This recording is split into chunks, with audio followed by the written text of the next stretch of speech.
สุขสบายดีเอฟซีทุกท่านทุกคนวันนี้ฝนตกแล้วฮะ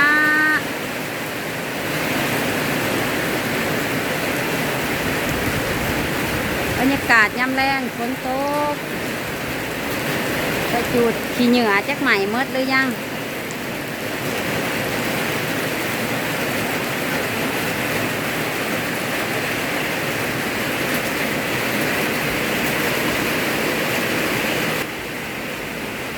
หาเขาให้ประดำกินแรง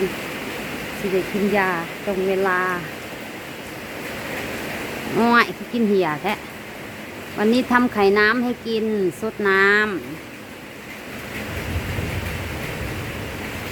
เขาก็กำหนดอีกได้กินให้เบิดตักสำนันอดกินให้มันเบิดมันจังสีมีแห้งไข่2 ฟองกินให้หมดเลยนะกินเล่นเฮ้ยมันจังมีแห้งไว้กินซาฮะ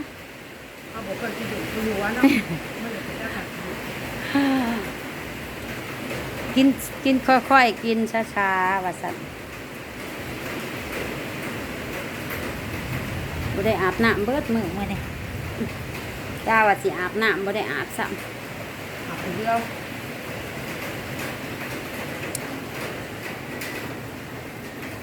อาบเดียวเลยรอบแรงเลยเรียกเบิดมื้อยังวะ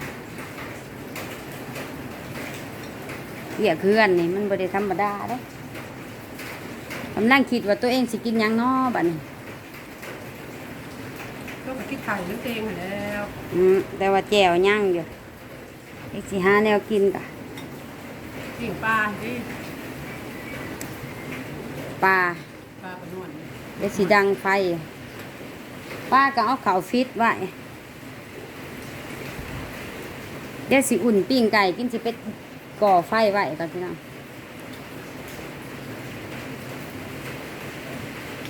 โลละประจุฮะโลละประจุอุ่นเราเห็นเองจูดแล้วกระจูดมันตันคลองน้ำเด้อนามัยเดินน้ำอนามัยเฮือนอนามัยเดินให้มันแปลนให้มันสะอาดค่ะนะท่านกินน้องตัวขนาดเย็นพุต้าใช่ปลาเป็นทางนั้นปลาก็ทางนั้นเท่าไหร่ก็เถอะ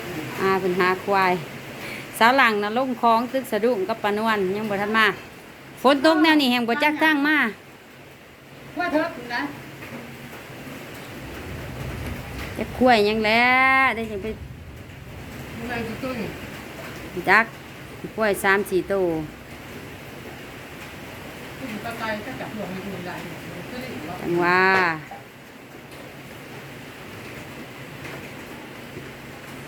มันก็เลยจะเผาอยู่เลยประตูอัดตรงนี้ประดังไอ้กับอันโทรมาถามเอื้อยว่าเมื่อคืนนี่ฝนตกบ่อยู่น้ำโมงสันบ่อยู่ทั้งอันบ้านนั้นน้องม่วงน่ะตกแห้งอ่ะสันเมื่อคืนนี่หน้าห้องหึมมาล่ะ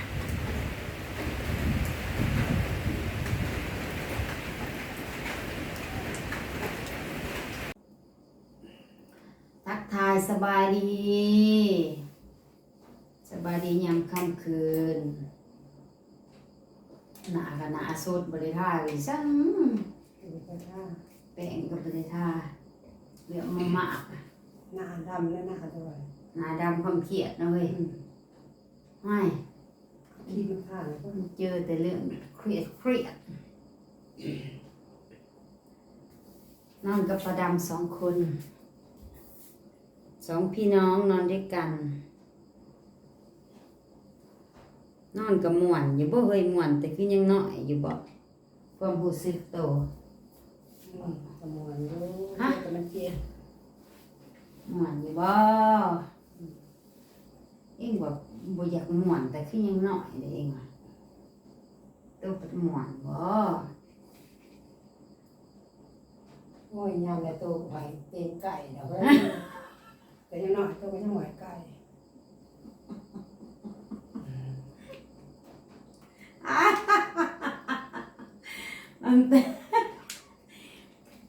แต่ยังน้อยยังว่าอันนี้นอนก็ยันคิดฮอดผัวอยู่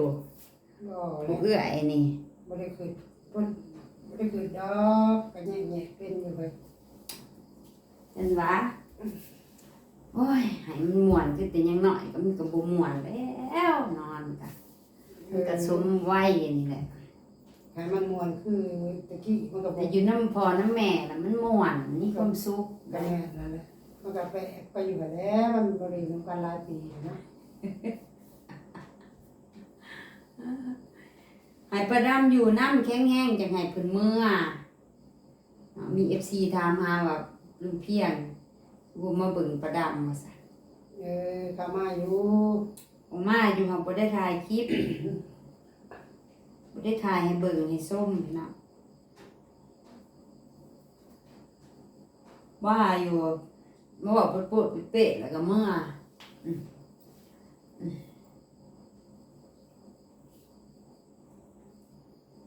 มื้อนี้เอาเสื่อลงมาปูเมื่อคืนนี่รู้สึกว่า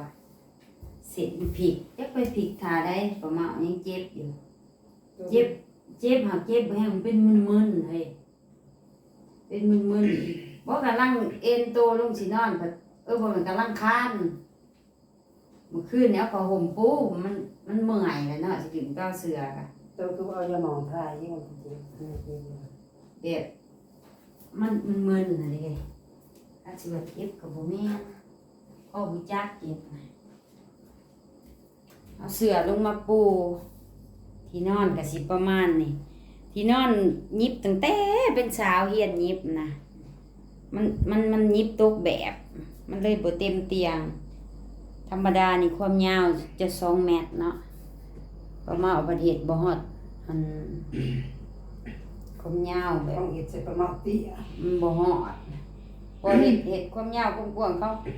เขาเฮ็ดเป็นเสื้อซุ่มนะเป็นถอนอะไรกะบ่เป็นบ่เฮียนเองเด้บ่ได้ถามไผเฮ็ดเอง มันได้อะไรเองว่า เฮียนอันเหยียบจักรแล้วก็เลยเอาเสื้อถอนนี่มาเฮียนยิบปกติเขาปูเป็น3 ถอนนะ3 ถอนอัน3 ถอน ได้ยังไง หมายถึง3 ถอนแล้วเขาให้มันได้2 เมตรรวมกันน่ะมันเขาต้องมาหารว่า ของซุ่มเนาะ เขาเอิ้นซุ่มเขาต้องมาหารแล้วมันถึกถอนเท่าใดเวลาเขาปูเขาสิปู3 ถอนในเตียงมันสิอันน่ะความยาวของถอนมันนี่สิ1.80 เฮ้ย1.80เพราะเขาปูไหลลงมาเด้แต่บาดนี้ความมันกว้างของถอนน่ะมาหารให้3 ถอนมันสิถึกถอนเท่าไหร่นะเฮาเพิ่นบ่ฮู้ว่ามันที่นอนมาตรฐานน่ะเขาเท่าไหร่หั่นเด้ตะกี้ ตะกี้มันมาทันสมัย เดี๋ยวนี้เฮาฮู้แล้วว่า2 เมตรคูณ1.80น่ะนะ2 เมตรคูณ1.80คันเฮาเฮ็ดท่อนหนึ่งความยาว1.80แล้วความกว้างมันมาแบ่งใน3นั่นน่ะมันสิถึกถอนเท่าไหร่วะ2 เมตรมันต้องมาหารอยู่นะแหละเฮาเฮ็ดบ่เป็นติตะกี้บ่จักแต่เฮ็ดเอาไปตามมันน่ะโลดห้วยมันตกแบบติบัดนี้เอาผ้าปูมาใส่มันก็บ่ถูกมันผิดแหละมันบ่มีแบบ ต้องปูมันเป็นสูตรต่างหากเนาะจะบอกคือเวอร์ มันก็ปูไหลลงมาอันนี้เอกเอามาปูทางยาวได้นี่นะพอดี2 ท่อนนี่ได้เห็นความกว้างน่ะ5 ฟุตพอดีแต่ว่าความยาวมันบ่ได้ ปูจะวิจารณ์ตีน เอามาปูต่างๆเอา2 ท่อนนี่ลงมาปูอันเฮ็ดเป็น2 เครือปูแล้วความยาวมันตกแบบอันนี้ หักเองหมากจะได้เสือนี่มันบอกเป็นผู้ นอนม่วน น ได้ อนมานอนหมวน นอนม่วนได้เสื้องิ้ว อัน นอนแบบมันเรียบๆในโตเฮานี่ได้ มันต่างกับที่นอนอยู่เด้อ ขาดอยู่ได้ที่ชายยังนอนอยู่ตัวเทิงเรือน ค่ะบ่เฮ้ย เองอยาก ใหญ่เขียวเอามาชุ่มหน่อย เป็นเลือดประดำอาการมันนี่ วันนี้ อืมรอบแรงนะรอบเช้านี่ฮู้แล้วล่ะ รอบแรกก็ว่าไข้แน่อยู่ปล่อยดีขึ้นไป กินข้าวกินข้าววังแรงนี่กินข้าวกับไข่น้ำ พอพื้นเจ็บเนี่ยมืดปวดเจ็บปวดปวด อืม นี่แต่เจ็บงุ้มไปนี่ก็เจ็บงุ้มไปนี่ก็เจ็บ มีแต่หมองเจ็บแท้ มันก็เจ็บด้วยตัวนี้ก็เข็มอันนี้ก็เข็ม อืม เข็มจากยา บ่มาเอานอนดิทั้งพุ่นก็เพิ่นว่าอยู่ลายมันก็บ่คือหยังน้อยยังน้อยล่ะม่วนแล้วอันแม่นให้อ้วนขึ้น อดีตได้นี่สิอ้วนขึ้นไปตอน ตอนนี้จะปี ใดเฮ้ย ตอน ตอนเป็นเช้าคือขะน้องบ่หรือตอนยังน้อย ตอนน้อยก็อายุกระคักอยู่ เอ็งว่าตอนยังน้อยถูกโพดเอ็งว่าหาบน้ำจนลังคดเอ็งบ่อยากย้อนนี่ ทุกก็ได้มันบ่ได้อันนั้นเลย บ่อยากย้อนซ้ำตอนเป็นสาวนี่เซลน้องซอยเวียกได้นี่นะน้องตักน้ำตักในซอย เองอยากย้อนตอนนั้นเองตอนน้องกำลังเขาเฮียนหม้อนี่นะน้องชายน้องสาวเขาเฮียนหม้อ ตอนช่วงนี้เราได้ เองม่วน ยังได้กับก็ไอรัดนะบอก อืม ตอนช่วงนี้ ตอนช่วงแดดรัดนี่แหละไอ้สลามไอ้เทินนี่ กำลังเตือนเรา ตัวก็มีครอบครัวนะเว้ย ยังมีครอบครัวน้องคนที่เขาโรงเรียนแบบ ไม่คันว่าม่วนน่ะตอนจะมาหาน้ำพดชวนนะเว้ย หวาน เล่นมาขี้นอน หวาน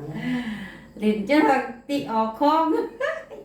กลับมาเอื้อนจีเบให้ จวนก็ตื่นโป่งจนได้ใส่ยา เล่นมาขี้นอนพดชวนแล้วมาเล่นมาขี้นอนจนน้ำขุ่นเบิดโตนไปโตนมาโตนไปโตนมาเล่น จ ม่ น วน ได้ใส่ยาจวนตื่นโป่ง